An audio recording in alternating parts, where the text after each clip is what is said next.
Hello friend, आप सभी का स्वागत है हमारे यूट्यूब चैनल पर। दोस्तों, आज मैं आप लोगों के सामने पुनः क्लास 12th के केमिस्ट्री का 1000 वीवीआई ऑब्जेक्टिव सीरीज को आगे बढ़ाते हुए आज केमिस्ट्री का क्लास नंबर 3 लेकर आया हूँ। तो दोस्तों, मैं बता दूँ, इससे पहले मैं आप लोगों का केमिस्ट्री का 2 क्लास ले चुका हूँ, जिसमें कि हम लोग 35 ऑब्जेक्टिव प्रश्न किए हैं। तो आज हम लोग उससे आगे बढ़ेंगे। तो दोस्तों, यदि आप लोग इस चैनल पर नए जुड़े हैं तो कृपया चैनल को सब्सक्राइब कर लें और अपने दोस्त को शेयर कर दें, क्योंकि मैं आप लोगों के लिए क्लास 12th के सभी सब्जेक्ट का 1000 वीवीआई ऑब्जेक्टिव और कुछ महत्वपूर्ण सब्जेक्टिव प्रश्न लेकर आता हूँ। तो चलिए फ्रेंड, हम लोग आज के प्रश्न नंबर 1 को देखते हैं। प्रश्न नंबर 1 है हमारा आज का, निम्नलिखित में से कौन अक्रिस्टलीय ठोस का उदाहरण है? ऑप्शन ए आपका NaCl, option B ZnS, option C कांच, ऑप्शन सी SiC। तो इस प्रश्न का आपका सही जवाब हो जाएगा ऑप्शन नंबर सी, कांच। यानी कि अक्रिस्टलीय ठोस का एक उदाहरण है कांच। तो चलिए फ्रेंड, हम लोग अगले प्रश्न नंबर 2 को देखते हैं। प्रश्न नंबर 2 हमारा, क्रिस्टल होते हैं। ऑप्शन ए 4 प्रकार के, ऑप्शन बी 3 प्रकार के, ऑप्शन सी 7 प्रकार के, ऑप्शन डी इनमें से सभी। यानी कि क्रिस्टल कितने प्रकार के होते हैं? तो इस प्रश्न का आपका सही जवाब हो जाएगा ऑप्शन नंबर ए, 4 प्रकार के। तो चलिए फ्रेंड, हम लोग अगले प्रश्न नंबर 3 को देखते हैं। प्रश्न नंबर 3 हमारा, HCP संरचना में पैकिंग प्रभाज होता है। Option A 0.68, option B 0.74, option C 0.54, option D 0.50। तो इस प्रश्न का आपका सही जवाब हो जाएगा ऑप्शन नंबर बी, 0.74। तो चलिए फ्रेंड, हम लोग अगले प्रश्न नंबर 4 को देखते हैं। प्रश्न नंबर 4 है हमारा, प्रसारण दाब निम्नलिखित में से किस समीकरण द्वारा व्यक्त होते हैं? यानी कि प्रसारण दाब का फॉर्मूला क्या है? ऑप्शन ए आपका P बराबर CRT, ऑप्शन बी है आपका P बराबर CT/R, ऑप्शन सी है आपका P बराबर RC/T, ऑप्शन डी आपका P बराबर RT/C। तो इस प्रश्न का आपका सही जवाब हो जाएगा ऑप्शन नंबर ए, P बराबर CRT। तो चलिए फ्रेंड, हम लोग अगले प्रश्न नंबर 5 को देखते हैं। प्रश्न नंबर 5 है हमारा, इनमें से कौन से जलीय घोल की हिमांक बिंदु न्यूनतम है?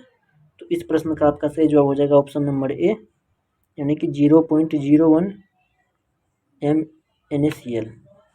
तो चलिए फ्रेंड, हम लोग अगले प्रश्न नंबर 6 को देखते हैं। प्रश्न नंबर 6 है हमारा, 0.1 MbA NO2 होल 2 घोल का वन टॉप गुणांक 2.74 है तो विघटन स्तर है। ऑप्शन ए आपका 91.3%, option B 87%, option C 100%, option D 74%। तो इस प्रश्न का आपका सही जवाब हो जाएगा ऑप्शन नंबर बी, 87%। तो चलिए फ्रेंड, हम लोग अगले प्रश्न नंबर 7 को देखते हैं। प्रश्न नंबर 7 है हमारा, किसी घोल का प्रसारण दाब का संबंध दिया गया है। ऑप्शन ए आपका पाई बराबर ST/C, ऑप्शन बी पाई बराबर CT/S, ऑप्शन सी पाई बराबर SC/T, ऑप्शन डी आपका पाई/C बराबर ST। तो इस प्रश्न का आपका सही जवाब हो जाएगा ऑप्शन नंबर डी, पाई/C बराबर ST। यानी कि प्रसारण दाब का यह एक संबंध है, पाई/C बराबर ST।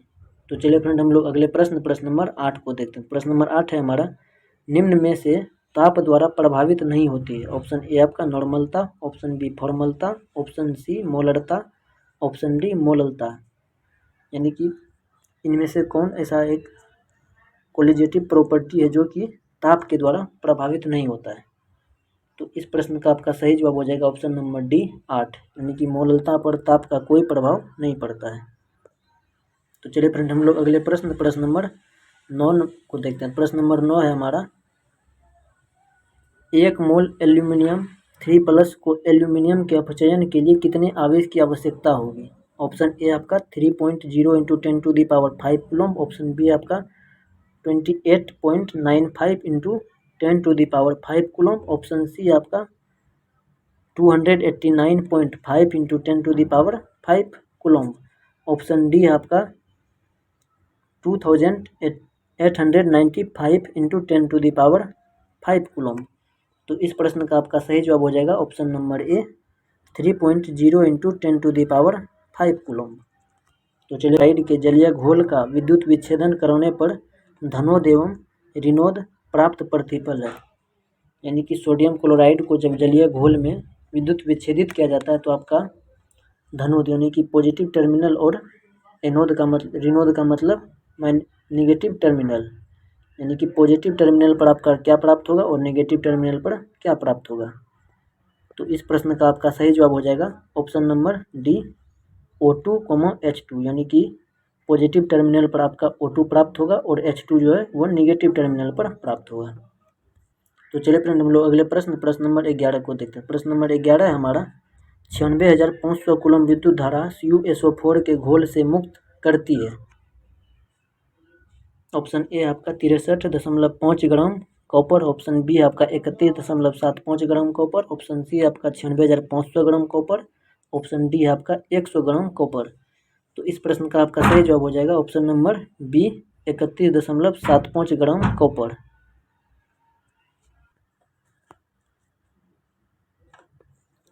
तो चलिए फ्रेंड हम लोग अगले प्रश्न नंबर 12 को देखते हैं। प्रश्न नंबर 12 है हमारा 1 फैराडे बराबर होता है। ऑप्शन ए आपका 69,500 कूलम, ऑप्शन बी आपका 96,500 कूलम, ऑप्शन सी आपका 96,500 कूलम लगभग, ऑप्शन डी आपका इनमें से कोई नहीं। तो इस प्रश्न का आपका सही जवाब हो जाएगा ऑप्शन नंबर सी 96,500 कूलम के लगभग, यानी कि 96,500 कूलम एग्जैक्ट नहीं होता है, लगभग में होता है।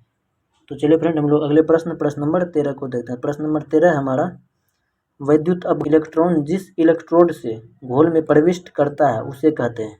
Option A cathode, option B anode, option C anode या कैथोड में से कोई, ऑप्शन डी इनमें से कोई नहीं। तो इस प्रश्न का आपका सही जवाब हो जाएगा ऑप्शन नंबर ए कैथोड। तो चलिए फ्रेंड हम लोग अगले प्रश्न नंबर 14 को देखते हैं। HB की उपस्थिति में रिएक्शन करता है और रिएक्टेंट हमारा 2HCl प्राप्त होता है। तो इस प्रतिक्रिया की कोटि पूछ रहा है। ऑप्शन ए आपका शून्य कोटि, ऑप्शन बी प्रथम कोटि, ऑप्शन सी द्वितीय, ऑप्शन डी इनमें से कोई नहीं। यानी कि एक रिएक्शन आपके पास दिया हुआ है और आपसे पूछ रहा है कि यह किस कोटि का रिएक्शन है, यानी कि किस ऑर्डर का रिएक्शन है। तो चलिए इसका तो इस प्रश्न का आपका सही जवाब है। तो चलिए फ्रेंड हम लोग अगले प्रश्न नंबर 15 को देखते हैं। प्रश्न नंबर 15 हमारा किसी भी पदार्थ के क्रिया करने की दर निर्भर करता है। ऑप्शन ए आपका सक्रिय द्रव्यमान पर, ऑप्शन बी अनुभार पर, ऑप्शन सी परमाणु भार पर, ऑप्शन डी तुल्यांक भार पर। तो इस प्रश्न का आपका सही जवाब हो जाएगा ऑप्शन नंबर ए सक्रिय द्रव्यमान पर, यानी कि कोई भी पदार्थ का जो है क्रिया करने का दर सक्रिय द्रव्यमान पर निर्भर करता है। तो चलिए फ्रेंड हम लोग अगले प्रश्न नंबर 16 को देखते हैं। प्रश्न नंबर 16 हमारा अभिक्रिया CH3COO C2H5 + H2O हाइड्रोजन की उपस्थिति में अभिक्रिया करने पर आपका रिएक्टेंट यानी कि ये प्रतिफल प्राप्त होता है। तो इसमें भी पूछ रहा है आपका यह अभिक्रिया किस ऑर्डर यानी कि किस कोटि का अभिक्रिया है। तो ऑप्शन ए आपका 3, option B 2, option C 1, option D 0, यानी कि यह किस ऑर्डर का रिएक्शन है। तो इस प्रश्न का आपका सही जवाब हो जाएगा option number C first order reaction, यानी कि एक कोटि अभिक्रिया है। तो चलिए फ्रेंड हम लोग अगले प्रश्न नंबर 17 को देखते हैं। प्रश्न नंबर 17 हमारा शून्य कोटि अभिक्रिया के लिए यानी कि 0 ऑर्डर रिएक्शन के लिए कौन सही है। ऑप्शन ए आपका T½ बराबर directly proportional to A, option B आपका T½ inversely proportional to 1/a, option C आपका T½ directly proportional to A² और ऑप्शन डी आपका T½ inversely proportional to 1/a²। तो इस प्रश्न का आपका सही जवाब हो जाएगा ऑप्शन नंबर ए, यानी कि T½ डायरेक्टली प्रोपोर्शनल होता है ए के।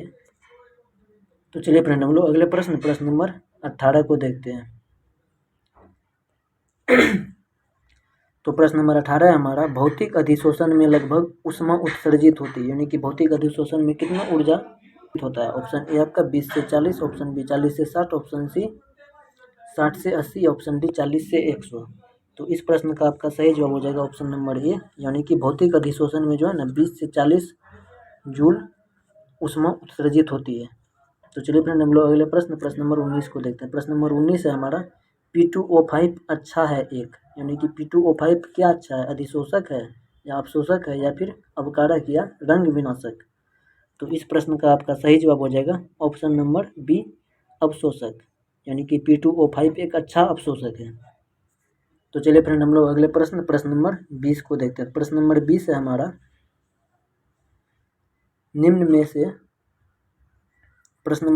हमारा निम्नलिखित में से किसके लिए हिमांक का अवनमन अधिकतम होगा। ऑप्शन ए आपका K2SO4, ऑप्शन बी आपका NaCl, option C urea, option D glucose.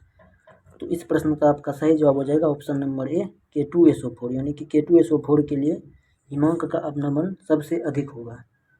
तो चलिए फ्रेंड हम लोग अगले प्रश्न नंबर 21 को देखते हैं। प्रश्न नंबर 21 है हमारा 234.2 ग्राम चीनी के घोल में 34.2 ग्राम चीनी है। घोल का मोलर सांद्रण क्या है? ऑप्शन ए आपका 0.1, option B 0.5, option C 5.5, option D 55। तो इस प्रश्न का आपका सही जवाब हो जाएगा ऑप्शन नंबर बी 0.5।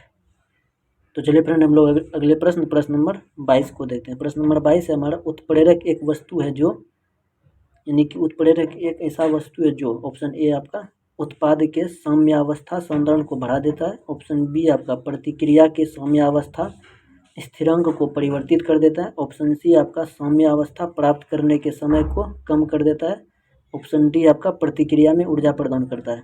तो इस प्रश्न का आपका सही जवाब हो जाएगा ऑप्शन नंबर सी, साम्यावस्था प्राप्त करने के समय को कम कर देता है। चलिए फ्रेंड हम लोग अगले प्रश्न नंबर 23 को देखते हैं। प्रश्न नंबर 23 है हमारा निम्नलिखित में से कौन सा कथन सही है? ऑप्शन ए सभी अयस्क खनिज होते हैं, ऑप्शन बी सभी खनिज अयस्क होते हैं, ऑप्शन सी सभी क्षार भस्म नहीं है, ऑप्शन डी इनमें से सभी। तो इस प्रश्न का आपका सही जवाब हो जाएगा ऑप्शन नंबर ए, सभी अयस्क खनिज होते हैं। तो चलिए फ्रेंड हम लोग अगले प्रश्न नंबर 24 को देखते हैं। प्रश्न नंबर 24 हमारा लोहे का मुख्य अयस्क, option A magnetite, option B siderite, option D haematite, option D सभी। तो इस प्रश्न का आपका सही जवाब हो जाएगा ऑप्शन नंबर डी सभी, यानी कि लोहा का मुख्य अयस्क मैग्नेटाइट भी है, सिडेराइट भी है और हेमेटाइट भी है। तो चलिए फ्रेंड हम लोग अगले प्रश्न नंबर 25 को देखते हैं। प्रश्न नंबर 25 है हमारा जिंक ब्लेंड अयस्क का सांद्रण किस विधि से होता है? यानी कि जिंक ब्लेंड नाम का जो अयस्क है उसका सांद्रण किस विधि से किया जाता है? ऑप्शन ए आपका गुरुत्व पृथक्करण विधि, ऑप्शन बी आपका चुंबकीय पृथक्करण विधि, ऑप्शन सी आपका फैन उत्प्लावन विधि, ऑप्शन डी इनमें से कोई नहीं। तो इस प्रश्न का आपका सही जवाब हो जाएगा ऑप्शन नंबर सी, फैन उत्प्लावन विधि, यानी कि जिंक ब्लेंड एक जस्ता का अयस्क होता है और इसका सांद्रण जो है फैन उत्प्लावन विधि के द्वारा किया जाता है। तो चलिए फ्रेंड हम लोग अगले प्रश्न नंबर 26 को देखते हैं। प्रश्न नंबर 26 से हमारा स्पेल्टर है, ऑप्शन ए आपका शुद्ध जिंक, ऑप्शन बी अशुद्ध जिंक, ऑप्शन सी अशुद्ध एल्यूमिनियम, ऑप्शन डी अशुद्ध पारा। तो इस प्रश्न का आपका सही जवाब हो जाएगा ऑप्शन नंबर बी अशुद्ध जिंक, यानी कि स्पेल्टर एक अशुद्ध जिंक है। तो चलिए फ्रेंड हम लोग अगले प्रश्न नंबर 27 को देखते हैं। प्रश्न नंबर 27 है हमारा अभिक्रिया, यानी कि एक रिएक्शन आपका दिया हुआ है जो कि डुअल डायरेक्शन रिएक्शन है, में ताप बढ़ने पर क्या होगा? ऑप्शन ए आपका अमोनियम का उत्पादन बढ़ जाता है, ऑप्शन बी अमोनिया का उत्पादन घट जाता है, ऑप्शन सी अमोनिया के उत्पादन पर कोई प्रभाव नहीं पड़ेगा, ऑप्शन डी आपका इनमें से कोई नहीं। यानी कि ये जो रिएक्शन आपका दिया हुआ है इस रिएक्शन के माध्यम से अमोनिया का निर्माण हो रहा है और यह डुअल डायरेक्शन रिएक्शन है, यानी कि ये दोनों डायरेक्शन में रिएक्शन हो रहा है, इधर भी होगा रिएक्शन और इधर भी हो रहा है रिएक्शन। तो इस रिएक्शन में पूछ रहा है आपको कि ताप बढ़ाने पर इस रिएक्शन में क्या फर्क पड़ेगा? तो इस प्रश्न का आपका सही जवाब हो जाएगा ऑप्शन नंबर ए, अमोनिया का उत्पादन बढ़ जाता है, यानी कि इस रिएक्शन में यदि हम ताप को बढ़ाएंगे तो अमोनिया का भी उत्पादन बढ़ जाएगा। तो चलिए फ्रेंड हम लोग अगले प्रश्न नंबर 28 को देखते हैं। प्रश्न नंबर 28 है हमारा साधारण नमक का सूत्र है, option A NaCl, option B KCl, option C NOH, option D KClO3। तो इस प्रश्न का सही जवाब हो जाएगा ऑप्शन नंबर ए NaCl। तो चलिए फ्रेंड हम लोग अगले प्रश्न नंबर 29 को देते हैं। प्रश्न नंबर 29 है हमारा आवर्त सारणी के ग्रुप 1 के सभी तत्वों को जाना जाता है, ऑप्शन ए क्षारीय धातु के नाम से, ऑप्शन बी क्षारीय भूमिज धातु के नाम से, ऑप्शन सी अक्रिय गैस के नाम से, ऑप्शन डी कोई नहीं। तो इस प्रश्न का आपका सही जवाब हो जाएगा ऑप्शन ए क्षारीय धातु, यानी कि आवर्त सारणी के ग्रुप 1 में जितना भी तत्व पाया जाता है उसको क्षारीय धातु कहते हैं। तो चलिए फ्रेंड हम लोग अगले प्रश्न नंबर 30 को देखते हैं। प्रश्न नंबर 30 है हमारा किस अणु का द्विध्रुव आघूर्ण शून्य है? ऑप्शन ए आपका NF3, option B BF3, option C ClO2, option D CH2Cl2। तो इस प्रश्न का आपका सही जवाब हो जाएगा ऑप्शन नंबर बी BF3। तो चलिए फ्रेंड हम लोग अगले प्रश्न नंबर 31 को देखते हैं। प्रश्न नंबर 31 है हमारा H3PO3 है एक, यानी कि H3PO3 एक क्या है? ऑप्शन ए एक भास्मिक अम्ल है, या फिर द्विभास्मिक अम्ल, या त्रिभास्मिक अम्ल, या इनमें से कोई नहीं। तो इस प्रश्न का आपका सही जवाब हो जाएगा ऑप्शन नंबर बी द्विभास्मिक अम्ल। यानी कि H3PO3 एक द्विभाषमिक अम्ल है। तो चलिए फ्रेंड हम लोग अगले प्रश्न नंबर 32 को देखते हैं। प्रश्न नंबर 32 है हमारा, सोडियम आवर्त सारणी में किस ग्रुप का सदस्य है? यानी कि सोडियम जो है वो आवर्त सारणी के किस ग्रुप में पाया जाता है? ऑप्शन ए आपका ग्रुप 1 में, ऑप्शन बी ग्रुप 2 में, ऑप्शन सी ग्रुप 4 में, या फिर ऑप्शन डी इनमें से कोई नहीं।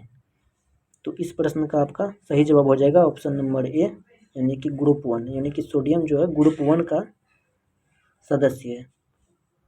तो चलिए फ्रेंड हम लोग अगले प्रश्न नंबर 33 को देखते हैं। प्रश्न नंबर 33 है हमारा, हीरे में कार्बन का संकरण है, यानी कि हीरे में कार्बन का हाइब्रिडाइजेशन क्या होता है? ऑप्शन ए आपका sp3, ऑप्शन बी आपका sp2, option C sp, option D आपका dsp2।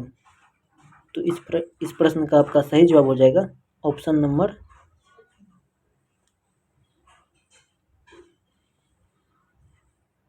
Option B sodium, option C iodine, option D इनमें से कोई नहीं। तो इस प्रश्न का आपका सही जवाब हो जाएगा ऑप्शन नंबर सी आयोडीन, यानी कि समुद्र जल में पाया जाने वाला तत्व एक आयोडीन होता है। तो चलिए फ्रेंड हम लोग आज के आखिरी प्रश्न नंबर 35 को देखते हैं। प्रश्न नंबर 35 है हमारा, किसका +2 ऑक्सीकरण अवस्था सबसे स्थिर है? ऑप्शन ए आपका Sn का, ऑप्शन बी Ag का, ऑप्शन सी Fe का, ऑप्शन डी Pb का। तो इस प्रश्न का आपका सही जवाब हो जाएगा ऑप्शन नंबर डी Pb, यानी कि Pb का जो ऑक्सीकरण अवस्था है वो सबसे स्थिर रहता है, यानी कि इसका ऑक्सीकरण अवस्था +2 है। तो चलिए फ्रेंड आज के लिए बस इतना ही, मिलते हैं फिर किसी अगले क्लास में। यदि वीडियो आप लोगों को अच्छा लगा हो तो कृपया इस वीडियो को शेयर करें और चैनल को सब्सक्राइब कर लें, क्योंकि मैं आप लोगों के लिए क्लास 12 के सभी सब्जेक्ट का 1000 VVI ऑब्जेक्टिव का एक सीरीज चला रहा हूँ। तो जिसके अंतर्गत ये आज हमारा केमिस्ट्री का तीसरा क्लास था। इससे पहले हम लोग 2 क्लास कर चुके हैं जिसका प्लेलिस्ट बना हुआ है। तो यदि आप लोग उस वीडियो को नहीं देखें तो कृपया जा करके देख लें। तो चलिए फ्रेंड बस आज के लिए इतना, मिलते हैं फिर अगले दिन।